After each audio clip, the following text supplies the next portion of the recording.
Surat Al-Baqarah 206 ternyata disebut model tipikal orang yang menolak takwa, yaitu orang-orang yang ketika dinasehati dengan ketakwaan lalu kemudian dia justru berdiri angkuh, sombong dan menolak, menggambarkan perilaku keangkuhan dan kesombongan.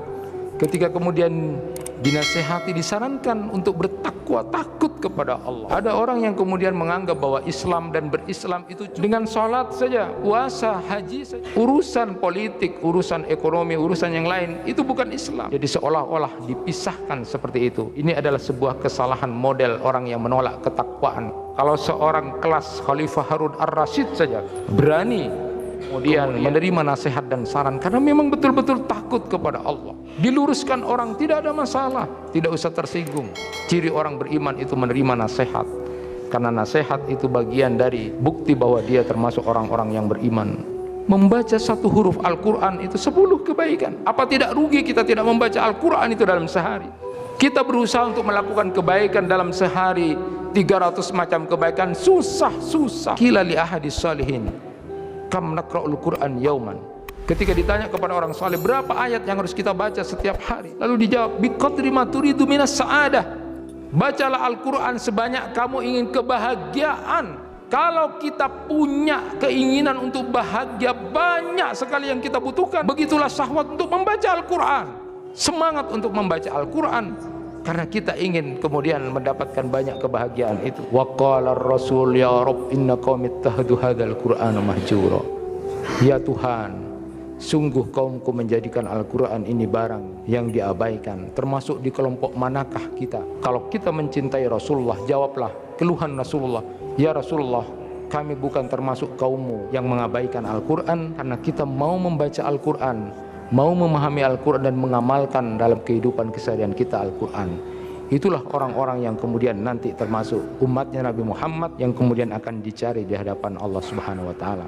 Seorang syekh mau meninggal dunia ditangisi oleh orang-orang yang ada di sekitar keluarganya, tetapi kemudian dia dengan tenang mengatakan kepada keluarganya, tidak usah tangisi kepergianku nanti.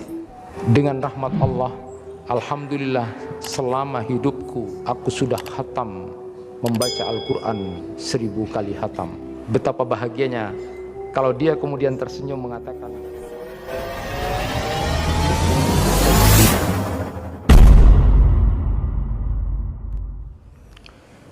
Assalamualaikum warahmatullahi wabarakatuh. Innal hamdalillah nahmaduhu wa nasta'inuhu wa nastaghfiruh wa na'udzu billahi min shururi anfusina wa min sayyiati a'malina. May yahdihillahu fala mudilla lahu wa may yudlil fala hadiya lahu. Asyhadu an la ilaha illallah wahdahu la syarika lahu wa ashhadu anna Muhammadan abduhu wa rasuluh. Allahumma salli wa sallim ala nabiyyina Muhammad wa ala alihi wa sahbihi ajma'in. Fa ya ibadallah, usikum wa nafsi bitaqwallah faqad fazal muttaqun.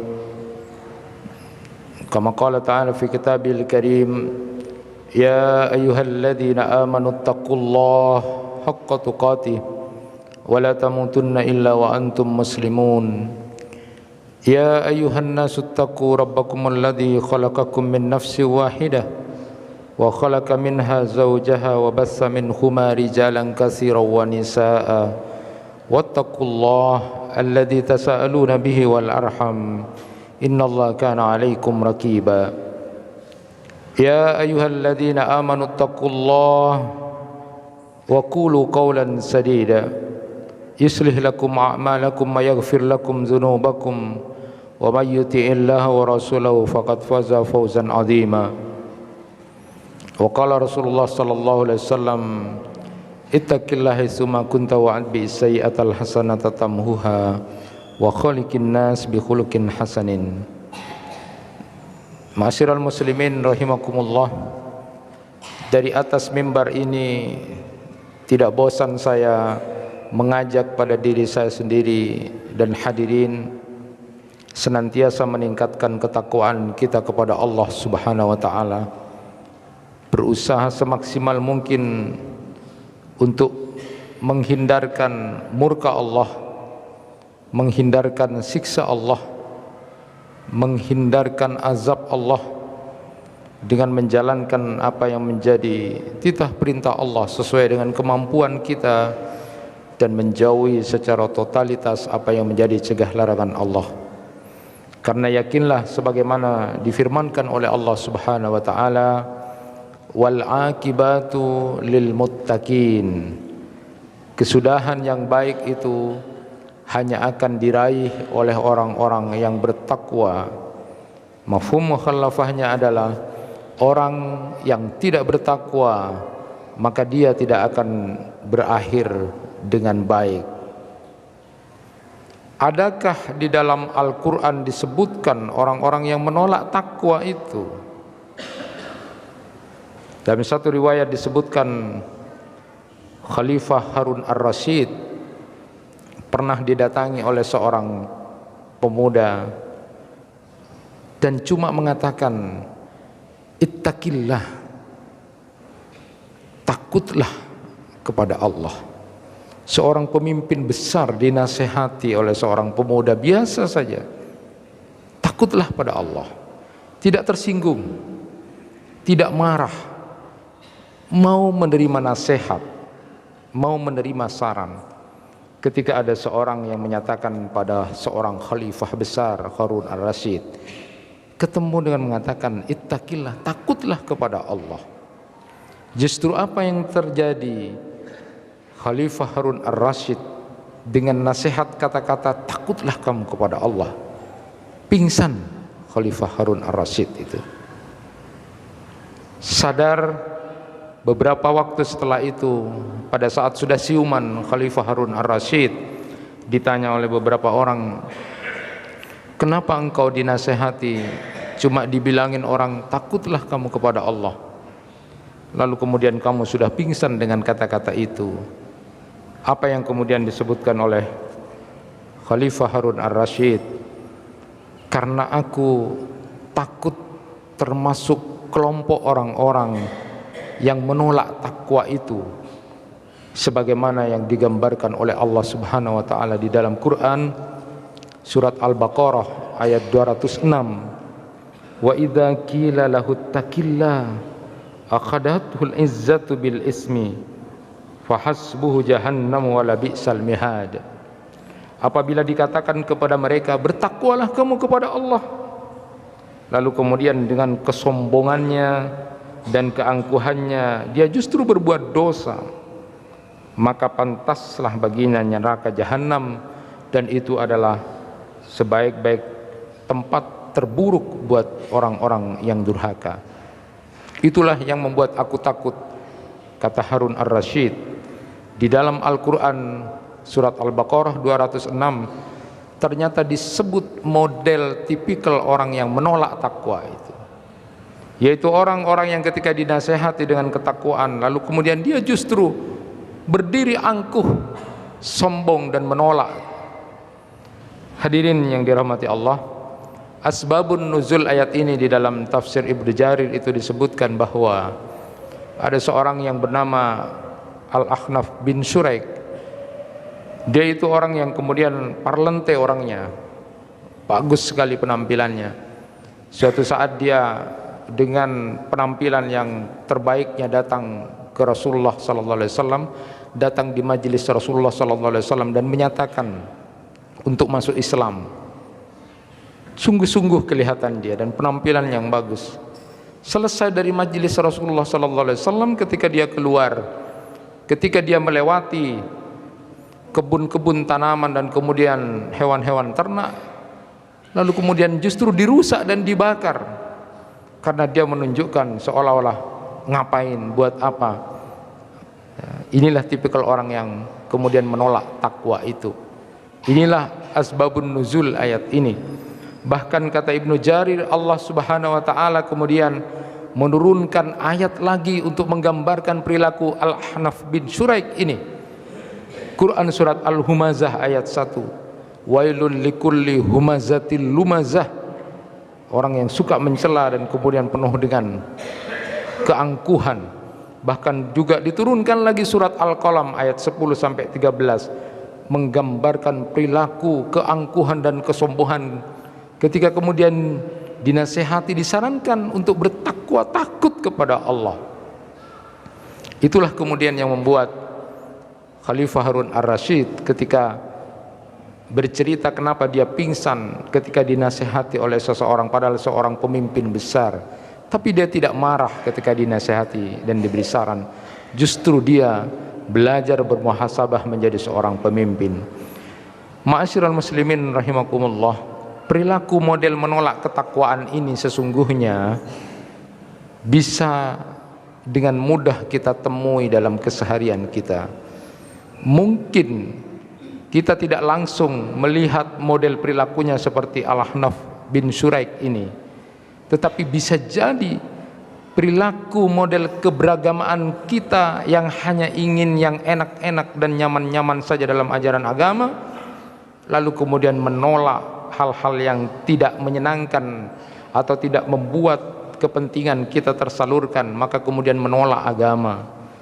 Dan model perilaku beragama seperti itu sudah digambarkan oleh Allah Subhanahu wa taala dalam Quran surat Al-Hajj ayat 11. Itu disebutkan, wa minan nasi may ya'budullaha ala harfin fa in asabahu khairun itma'anna bihi wa in asabathu fitnah inqalaba ala wajhihi khasirat dunya wal akhirah dzalika huwal khusranul mubin. Dan di antara mereka ada yang menyembah Allah hanya di tepi saja, jadi tidak dengan penuh keyakinan, tidak masuk Islam dengan sungguh-sungguh. Maka jika dia memperoleh kebaikan dari ajaran agamanya, dia tetap di situ dan merasa puas. Namun manakala ada satu cobaan atau sesuatu yang tidak baik dia rasakan, maka dia lalu berbalik ke belakang. Maka dialah orang-orang yang rugi dunia dan akhiratnya, kata Allah. Itulah kerugian yang nyata. Di dalam tafsir Ibnu Katsir itu disebutkan penggunaan kata harf. Wa minan nasi may ya'budullaha ala harf. Di tepi itu menandakan bahwa orang ini masuk Islam itu hanya seperti orang yang di tepi gunung saja. Dia berada di gunung, tapi kalau dia meletus maka kemudian dia siap-siap untuk lari. Dia hanya menerima ajaran agama yang senang-senang dan enak-enak saja. Namun manakala sesuatu yang tidak baik buat dia, dia sudah mau lari dari ajaran agama itu. Itulah gambaran orang-orang yang sebenarnya menolak ketakwaan dan tipikal orang-orang munafik yang kemudian digambarkan karena dia tidak takut kepada Allah dengan sebenarnya. Atau dalam tafsir Al-Munir Wahbah Zuhaili itu beliau menyebutkan kelompok orang-orang yang ala harfin ini berada dalam Islam itu di tepian itu adalah seperti orang yang masuk di barisan tentara, masuk di barisan kelompok tentara pasukan. Dia cuma di pinggir saja. Manakala nanti menang, maka dia tetap berada di situ. Tapi nanti kalau mau kalah, maka dia sudah siap lari karena dia ada di pinggir. Itulah model keberagamaan yang mungkin termasuk model orang yang menolak ketakwaan kepada Allah Subhanahu wa taala. Ma'asyiral muslimin rahimakumullah, padahal kita tahu bahwa Allah Subhanahu wa taala sudah menyuruh kita untuk masuk Islam ini dengan kafah. Ya ayyuhalladzina amanu dkhulu fis silmi kafah, itu sudah sebuah perintah. Masuklah Islam itu dengan sepenuhnya, seluruhnya. Dalam kehidupan keseharian kita bisa menilai, misalnya ada orang-orang yang ketika pembagian warisan misalnya begitu sangat memperjuangkan harus sesuai dengan Islam, harus sesuai dengan Islam. Dia seorang laki-laki yang padahal sebelumnya dia tidak pernah rajin salat, tidak pernah rajin sedekah dan puasa. Namun manakala kemudian ada sesuatu yang bagus untuk dia peroleh, maka dia mengatakan harus sesuai dengan Islam. Tapi kenapa ajaran-ajaran agama yang lain seperti salat dia tidak kemudian dekat-dekat dengan kata Islam, dia tidak dekat-dekat dengan kata puasa dan sebagainya? Inilah kemudian bentuk dari perilaku beragama yang menolak ketakwaan itu. Ada orang yang kemudian menganggap bahwa Islam dan berislam itu cukup saja dengan sholat saja, puasa, haji saja. Urusan politik, urusan ekonomi, urusan yang lain itu bukan Islam. Kita masuk saja dalam ibadah mahdhah, jadi seolah-olah dipisahkan seperti itu. Ini adalah sebuah kesalahan model orang yang menolak ketakwaan. Kalau seorang kelas Khalifah Harun ar-Rasyid saja berani kemudian menerima nasihat dan saran karena memang betul-betul takut kepada Allah, diluruskan orang, tidak ada masalah, tidak usah tersinggung. Terimalah. Ciri orang beriman itu menerima nasihat, karena nasihat itu bagian dari bukti bahwa dia termasuk orang-orang yang beriman. Wal as innal insana lafi khusr illa alladziina amanu wa amilus shalihat wa tawassaw bil haqqi wa tawassaw bis sabr. Ada satu perilaku keberagamaan yang mungkin bisa kemudian kita koreksi bersama, dan ini sangat sederhana. Hadirin yang dirahmati Allah, di dalam Quran surat Al-Furqan ayat 25, inilah yang membuat kita miris harusnya. Rasulullah sallallahu alaihi wasallam dalam hidup beliau tidak pernah mengeluh tentang hidupnya. Dengan ujian apapun yang diberikan Allah, Rasulullah sallallahu alaihi wasallam tidak pernah mengeluh. Tapi ada satu keluhan Nabi Muhammad sallallahu alaihi wasallam yang diabadikan di dalam Al-Qur'an, surat Al-Furqan ayat 25. Wa qala ar-rasul ya Rabb inna qaumi ittahadu hadzal qur'ana mahjura. Dan berkatalah Rasul, wahai Tuhan, sesungguhnya kaumku menjadikan Al-Qur'an ini barang yang diabaikan, barang yang diacuhkan, barang yang kemudian seolah-olah tidak punya nilai. Kalau Buya Hamka dalam tafsir Al-Asar yang menyebut mahjura itu seperti seolah-olah museum, Al-Quran itu dijadikan seperti museum, dipuji-puji, disanjung-sanjung, dijaga-jaga, dirawat-rawat, tapi setelah itu ditinggalkan begitu saja. Tidak ada keluhan Nabi yang kemudian diabadikan dalam Al-Quran, tapi ada satu keluhan Nabi, dan ini harus kita jawab sebagai umatnya Nabi Muhammad. Wahai Tuhan, sesungguhnya kaumku menjadikan Al-Quran ini barang yang diabaikan.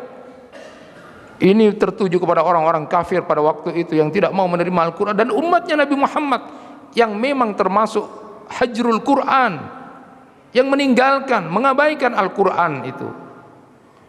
Siapa itu orang yang hajrul Quran itu? Syekh Ibnu Taimiyah kemudian menggolongkan paling tidak yang pertama, orang-orang Islam umatnya Nabi Muhammad yang tidak senang baca Al-Quran, yang tidak mau membaca Al-Quran, bahkan mendengarkan Al-Quran saja dia tidak mau. Itulah orang yang hajrul Quran, dan itu bisa kita temui dan kita saksikan di sekitar kita. Ada orang-orang yang tidak mau membaca Al-Quran, bahkan mendengarkannya pun tidak mau. Itu pada titik awal. Padahal jamaah yang dirahmati Allah, kita tahu misalnya bagaimana seorang Imam As-Samarkandi menyatakan bahwa orang sadis, orang kejam itu bukan cuma orang yang membunuh dan memutilasi, tapi satu di antara empat yang beliau sebutkan adalah orang yang mampu membaca Al-Quran tetapi dia tidak membaca Al-Quran 100 ayat minimal sehari itu dia adalah orang yang sadis, orang yang kejam. Orang yang tidak mau baca Al-Quran dalam sehari 100 ayat itu adalah orang yang sadis dan kejam. Apalagi kemudian dengan alasan sibuk, luar biasa. Padahal sudah disebutkan, orang yang kemudian menyempatkan baca Al-Quran, bukan kemudian waktu membaca Al-Quran itu akan menghabiskan urusan masalah yang sedang dihadapi, tetapi justru dengan membaca Al-Quran itu urusan masalah yang sedang kita hadapi akan diberikan jalan oleh Allah dan akan dimudahkan. Bukan kemudian beranggapan justru akan membuang waktu karena mengambil waktu membaca Al-Quran itu. Tidak menangiskah kita bagaimana Rasulullah sallallahu alaihi wasallam sudah berjuang untuk umatnya, tapi kemudian kita tidak menjawab keluhan Nabi, sesungguhnya kaumku menjadikan Al-Quran ini barang yang diabaikan. Apakah kita termasuk orang-orang yang seperti itu? Sudah sempatkah kita membaca Al-Quran dalam satu hari 100 ayat itu? minimal yang kita lakukan supaya kita tidak termasuk orang-orang yang sadis atau kejam menurut Imam As-Samarkandi itu. Bukankah Nabi kita Nabi Muhammad sallallahu alaihi wasallam yang juga sudah bersabda, "Man qara'a harfan fi kitabillah falahu bi hasanah wal hasanah bi asri amsalihha," rawahu Tirmidzi. Membaca satu huruf Al-Qur'an itu 10 kebaikan. Padahal kita sehari saja berbuat kebaikan belum tentu 10 macam yang kita lakukan. Tetapi karena kasih sayangnya Allah kepada umatnya Nabi Muhammad, satu huruf saja dibaca sama dengan melakukan 10 kebaikan. Apa tidak rugi kita tidak membaca Al-Quran itu dalam sehari? Termasuk orang yang hajrul Quran itu. Kita berusaha untuk melakukan kebaikan dalam sehari 300 macam kebaikan, susah, sulit. Tapi karena Allah sayang kepada umatnya Nabi Muhammad, satu huruf saja dibaca itu sama dengan melakukan 10 kebaikan.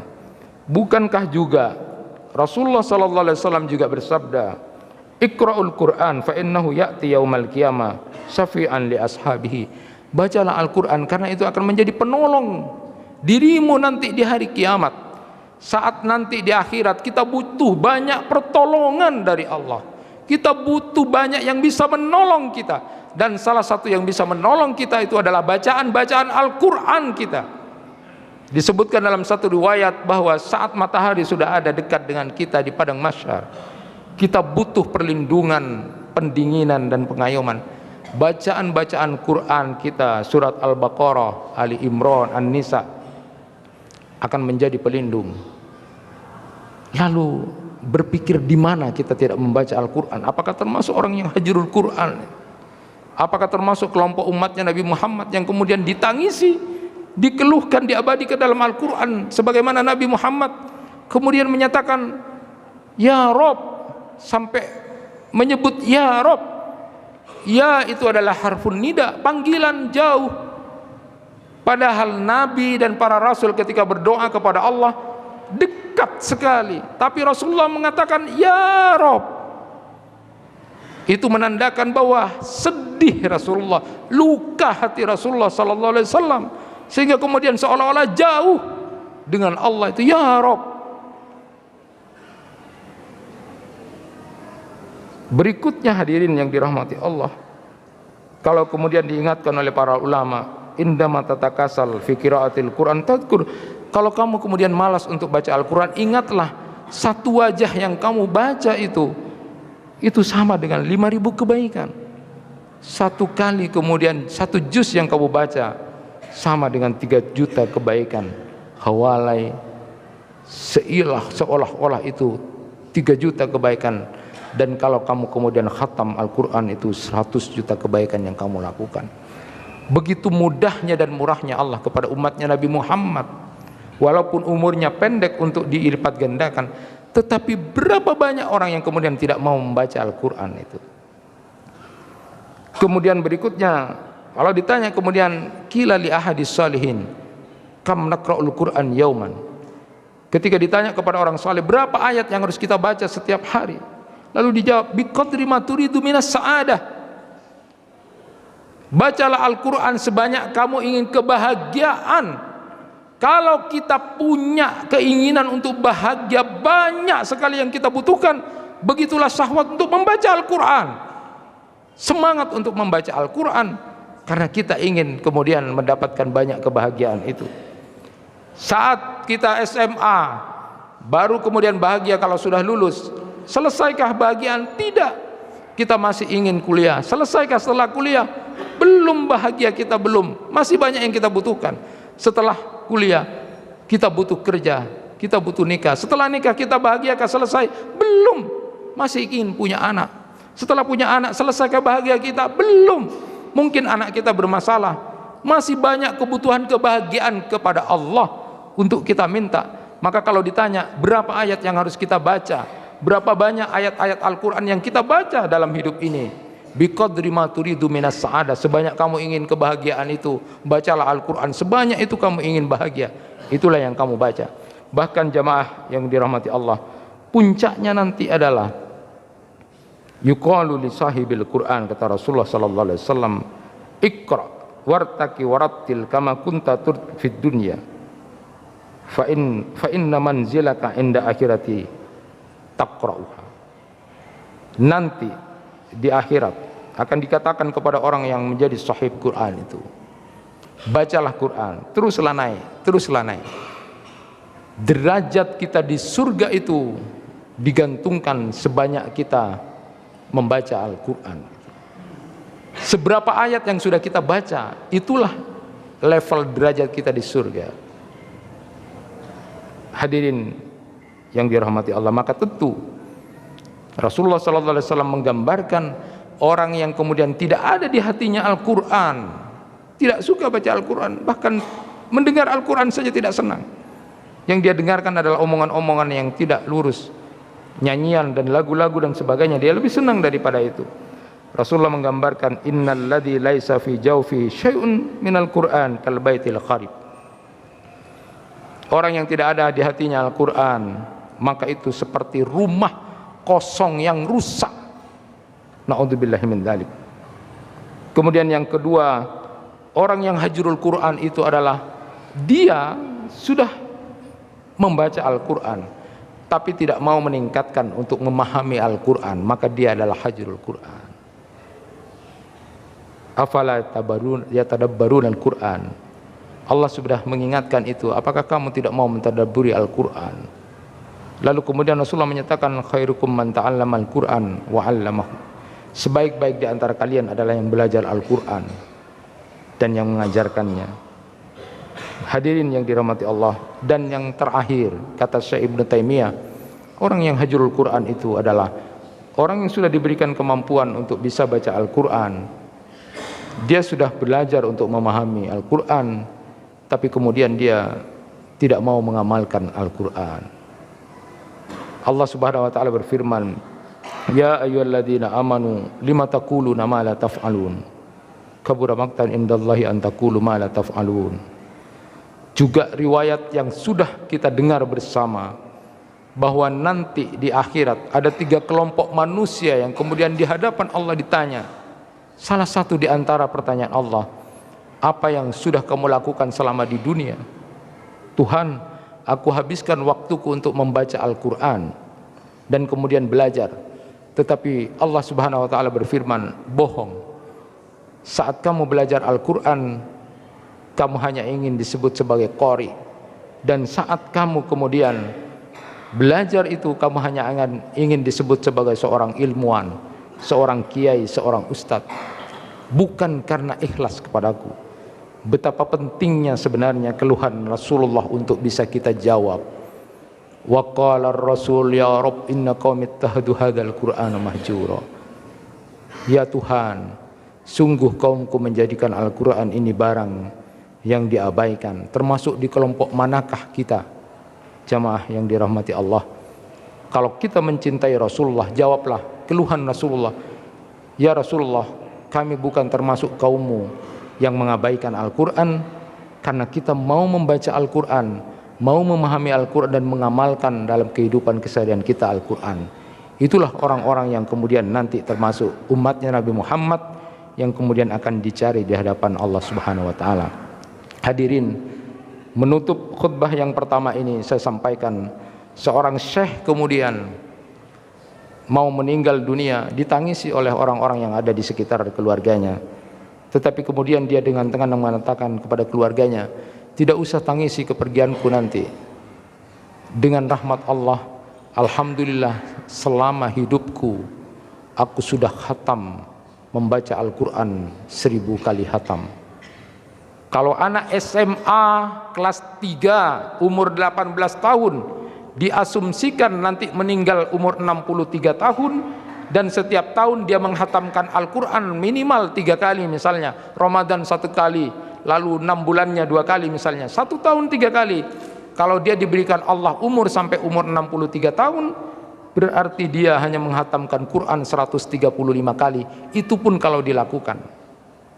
Betapa bahagianya kalau dia kemudian tersenyum mengatakan, rahmat Allah telah membantu aku sehingga kemudian 1000 kali aku hatam dalam hidupku. Mudah-mudahan kita bisa menjawab keluhan Nabi Muhammad SAW, menjadi kaum umatnya Nabi Muhammad yang kemudian mau membaca, memahami, dan kemudian mengamalkan Al-Quran sebagai persiapan menuju Ramadan di bulan Rajab Sa'ban ini. Barakallahu li wa lakum fil Qur'anil azim wa nafa'ni wa iyyakum bima fihi minal ayati wa dzikril hakim. Aqulu qawli hadza wa astaghfiru innahu wal ghafurur rahim. Alhamdulillahi rabbil alamin wa bihi nasta'inu ala umurid dunya waddin. Asyhadu an la ilaha illallah wahdahu la syarika lahu wa asyhadu anna Muhammadan abduhu wa rasuluh. Jemaah yang dirahmati Allah, marilah pada khutbah yang kedua ini kita bermunajat kepada Allah Subhanahu wa taala. Kita bermohon kepada Allah Subhanahu wa taala, mudah-mudahan sisa umur yang diberikan Allah kepada kita ini menjadi umur yang barokah. Siapa yang disibukkan, kata Rasulullah, dengan membaca Al-Quran, lalu kemudian mengingatku, berzikir kepadaku, maka aku akan berikan sesuatu jauh lebih daripada orang yang sibuk untuk meminta dan hanya bermohon kepadaku. Subhanallah. Mudah-mudahan berkah umur kita. Marilah kita berdoa pada Allah. Bismillahirrahmanirrahim. Alhamdulillahi rabbil alamin. Hamdan yuafi ni'amahu wa yukafi mazidah.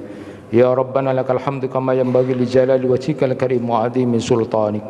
Allahumma salli ala Muhammad wa ala ali Muhammad kama sallaita ala Ibrahim wa ala ali Ibrahim wa barik ala Muhammad wa ala ali Muhammad kama barakta ala Ibrahim wa ala ali Ibrahim innaka Hamidum Majid.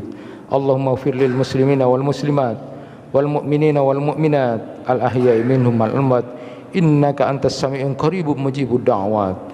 Rabbana zalamna anfusana wa illam taghfir lana wa tarhamna lanakunanna minal khasirin. Allahumma inna nas'aluka salamatan fid din wa afiyatan fil jasad wa ziyadatan fil ilmi wa barakatan fil rizqi wa taubatan qabla al maut wa rahmatan indal maut wa maghfiratan ba'dal maut wa hawwin 'alaina fi syakaratil maut wa najatan minan nar. Allahumma inna nas'aluka ridhaka wal jannah wa na'udzubika min syahatika wan nar. Allahumma inna nas'aluka husnal khatimah wa na'udzubika min su'il khatimah. Rabbana la tu'akhidna in nasina aw akhtana. Rabbana wa la tahmil 'alaina isran kama hamaltahu 'alal ladzina min qablina. Rabbana wa la tuhammilna ma la taqata lana bih wa'fu 'anna waghfir lana warhamna anta maulana fansurna 'alal qaumil kafirin. Rabbana hab lana min azwajina wa dzurriyyatina qurrata a'yun waj'alna lil muttaqina imama. Rabbana atina fid dunya hasanah wa fil akhirati hasanah wa qina adzabannar. Subhana rabbika rabbil izzati amma yasifun wa salamun alal mursalin walhamdulillahi rabbil alamin. Aqimis salat.